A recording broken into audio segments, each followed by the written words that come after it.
ఎన్నో విషయాలు అటు భక్తిపరంగా, ఇటు రాజకీయ పరంగా, ఆస్ట్రాలజీ పరంగా చాలా విషయాలు మనం మన ఛానల్‌లో మాట్లాడుకుంటూ ఉంటాం.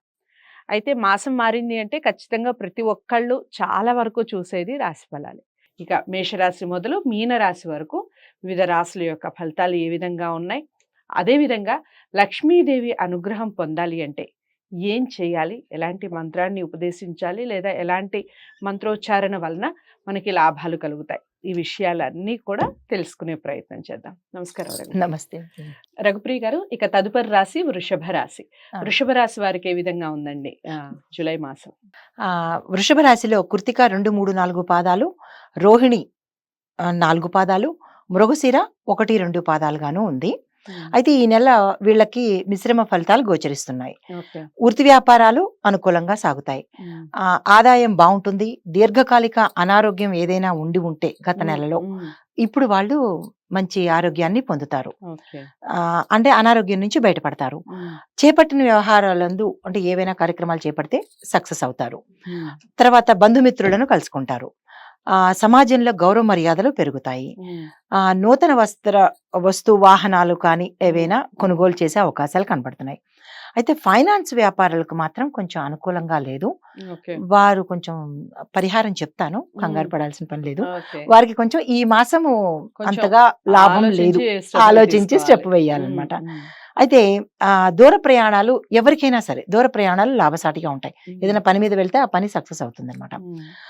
తర్వాత వ్యాపారాల్లో వ్యతిరేక వర్గాలపై అంటే మనకి ఎవరైతే కాంపిటీటర్స్ ఉన్నారో వారి మీద మనం విజయం సాధించగలుగుతాము. తర్వాత మాసాంతంలో స్వల్ప వివాదాలు ఉంటాయి. కుటుంబంలో కానీ, సమాజంలో కానీ, వృత్తి వ్యాపారాల్లో కానీ కొంచెం వివాదాలుగా సూచన కనబడుతోంది. అనారోగ్య సమస్యలు మాసాంతంలో కొంచెం అనారోగ్య సమస్యలుగా గోచరిస్తోంది. అయితే వీరు ఆంజనేయ స్వామికి ప్రదక్షిణాలు కానీ, ఆకు పూజలు కానీ, వడమాల కానీ వేసి మంగళవారాలు కనుక పాటించగలిగితే. ఓకే. ఎన్ని మంగళవారాలండి పరిహారం అండి? పరిహారం. ఓకే. ఎన్ని మంగళవారాలు చేయాలంటారు? ఎన్ని మంగళవారాలు ఆ మాసంలో మనకి ఎన్ని మంగళవారాలు వస్తాయో చూసుకుని ఆ మాసం వరకు చేసుకుంటే సరిపోతుంది. ఆ మాసంలో 4 వస్తే 4, 5 వస్తే 5. మంగళవారం నియమం పాటిస్తే ఆంజనేయ స్వామికి ప్రీతికరంగా ఉంటుంది. మనం అన్ని విధాల విజయం సాధించడానికి. ఎక్స్క్లూజివ్ ఫైనాన్స్ వాళ్ళు మాత్రం వడమాలే చెప్తారు. వడమాల, తమలపాకు కూడా, అవును, ఆకు పూజ కూడా కంపల్సరీ చేస్తే బాగుంటుంది. ఫైనాన్స్ వాళ్ళకి ప్రత్యేక సూచన ఏంటంటే వీరు మంగళవారాన్ని మాత్రం తప్పకుండా పాటించి ఆంజనేయ స్వామికి ఈ దీపం పెట్టడం కానీ, ఆ స్తోత్రం చదువుకుని కనుక వాళ్ళ వ్యాపారం చేసుకుంటే కనుక ఆ ఇది నుంచి బయటపడడానికి అవకాశంగా కనబడుతోంది. అయితే విష్ణు సహస్రనామం పారాయణ రోజులో ఒకసారి చెయ్యాలి. లేదు అంటే గురువారం నాడు, ఇప్పుడు రోజు చేయలేకపోతే గురువారం నాడు సాయంత్రం సమయంలో కనుక విష్ణు సహస్ర పారాయణ చేస్తే చాలా మంచి ఈ మాసంలో విష్ణు ప్రీతికరం ఫలితాలు ఉంటుంది. నెక్స్ట్ పశుపక్షాదులకి తాగడానికి నీళ్లు లేదు అంటే కనుక అట్లీస్ట్ మనం వాళ్ళకి తినడానికి కనుక పెట్టగలిగితే ఈ చిన్న పరిహారాలు చేసుకోగలిగితే అంతా శుభంగా ఉంటుంది. పెద్దగా చెప్పుకునేంత ఇది లేదు. అన్ని మంచి ఫలితాలే ఉన్నాయి. ఒక ఫైనాన్సర్స్ కి చిన్న విషయాలు తప్ప. సో మీరన్నట్టుగా అందరికీ మంచి జరగాలి అంటే ఖచ్చితంగా పరిహారాలు పాటించాలి. చాలా చక్కగా వివరించారు. అదండి వృషభ రాశి వారికి మాక్సిమం అంతా బాగుంది.